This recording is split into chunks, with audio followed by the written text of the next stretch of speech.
Solve कर रहे हैं क्वेश्चन 7 सेकेंड पार्ट, जिसमें हमारा 2x प्लस 3y गिवन है 2 3 4 0 and 3x plus 2y is equals to 2 minus 1 and 5। अब हम क्या करेंगे, मैंने लेट कर लिया इसको फर्स्ट इक्वेशन और इसको सेकंड इक्वेशन। अब हम मल्टीप्लाई करेंगे फर्स्ट इक्वेशन को 3 के साथ और सेकंड इक्वेशन को 2 के साथ। जब हम इसको 3 के साथ मल्टीप्लाई करेंगे तो बेसिकली ये था हमारे पास, और 3 को ही मल्टीप्लाई करना है हमें इस मैट्रिक्स को। तो ये हमें क्या मिल जाएगा, 3 2 ज़ा 6x प्लस 3 3 ज़ा 9y इज इक्वल्स टू 3 2 ज़ा 6, 3 3 ज़ा 9, 4 3 ज़ा 12, 3 0 0। ये बन गई एक इक्वेशन। ऐसे ही दूसरे वाली इक्वेशन को हम मल्टीप्लाई करेंगे 2 के साथ। तो 3x प्लस 2y को हम 2 के साथ मल्टीप्लाई करेंगे, तो यहाँ पर इस मैट्रिक्स को भी 2 के साथ करेंगे। तो ये हमारे पास क्या बन के आएगा, 3 2 ज़ा 6x प्लस 2 2 ज़ा 4y इज इक्वल्स टू 2 2 ज़ा 4, 2 2 ज़ा 4 माइनस 2, 5 2 ज़ा 10। अब ये दो हमारे पास क्या आ गई, इक्वेशंस आ गई जिनको हम सॉल्व करेंगे। अब जैसे 3x प्लस 9y और 6x प्लस 4y है, अब इसकी अगर मैं साइन चेंज कर दूँ, 6x से 6x मेरा कट जाएगा, 9 माइनस 4 कितना आ जाएगा, 5y, पॉजिटिव 5y आ गया। अब इस मैट्रिक्स को भी हम माइनस करेंगे इस मैट्रिक्स के साथ। तो 6 minus 4 is equals to 2, 9 plus 4 is equals to 13, 12 minus minus plus हो जाएगा, 2 is equals to 14, 0 minus 10 is equals to minus 10। तो हमारे पास क्या आ गया, 5y is equals to 2, 13, 14 minus 10। और y किसके इक्वल आ जाएगा, यहाँ 5 क्या है, मल्टीप्लिकेशन में है इसके साथ, तो उधर जाके वो क्या हो जाएगा, डिवाइड में हो जाएगा। तो ये मैट्रिक्स बन गई हमारे पे। आंसर आया 2/5, 13/5, 14/5 एंड माइनस 10/5।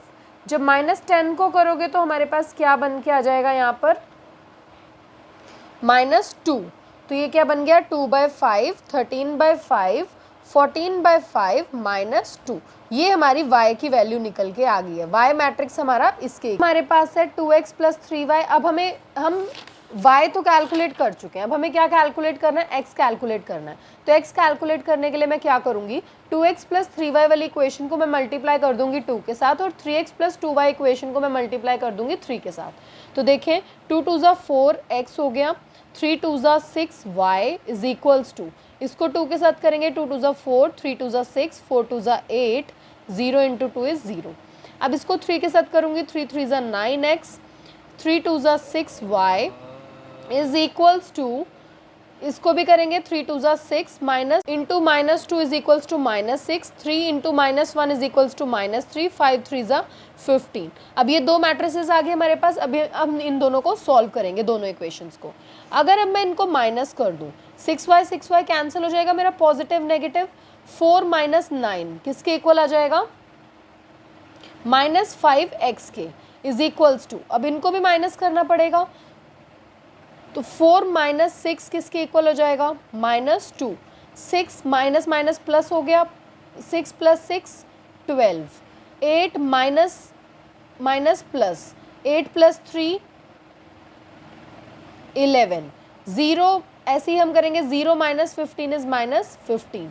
तो यहाँ पे हमारे पास ये इक्वेशन आ गई। अब यहाँ से x निकालेंगे, अब इधर क्या है हमारे पास -5, यहाँ पे डिवाइड में हो गया -5, -2, 12, 11 -15। अब यहाँ से इसको मल्टीप्लाई करेंगे, माइनस माइनस प्लस हो गया, 2/5 -12/5 -11/5 और माइनस माइनस प्लस हो गया 15/5। इसको कैंसिल करोगे तो यहाँ हमारे पास क्या आ जाएगा, 3 आ जाएगा। तो ये हमारे पास x की वैल्यू कैलकुलेट होके आ गई है। अब हम स्टार्ट कर रहे हैं क्वेश्चन नंबर 8, जिसमें दिया हुआ है हमें फाइंड करनी है x की वैल्यू। y हमें गिवन है 3 2 1 4 एंड 2x प्लस y हमें गिवन है 1 0 -3 2। अब तो यहाँ पे y की वैल्यू पुट करेंगे, बट कब करेंगे, पहले में y इधर पॉजिटिव है उधर जाके नेगेटिव हो सकता है, तो 1 0 -3 2 -y मैट्रिक्स। अब x की वैल्यू चाहिए तो 1/2, इधर x हमारा 2 क्या है यहाँ पे मल्टीप्लीकेशन में, इधर जाके क्या हो जाएगा डिवाइड, तो 1 0 माइनस 3 2 माइनस y वाला मैट्रिक्स पुट कर देंगे 3 2 1 4, इन दोनों को अब हम क्या कर रहे हैं माइनस कर रहे हैं, तो x is equals to minus किया तो क्या मिला 1 minus 3 minus 2, 0 minus 2 is minus 2, minus 3 minus 1 is minus 4, 2 minus 4 is minus 2। अब इसको मल्टीप्लाई करेंगे 1/2 को, तो यहाँ -1 -1 -2 -1, ये हमारे पास किसकी वैल्यू आ गई x की, और यही हमें फाइंड करने को बोला गया था, तो ये हमारा आंसर है।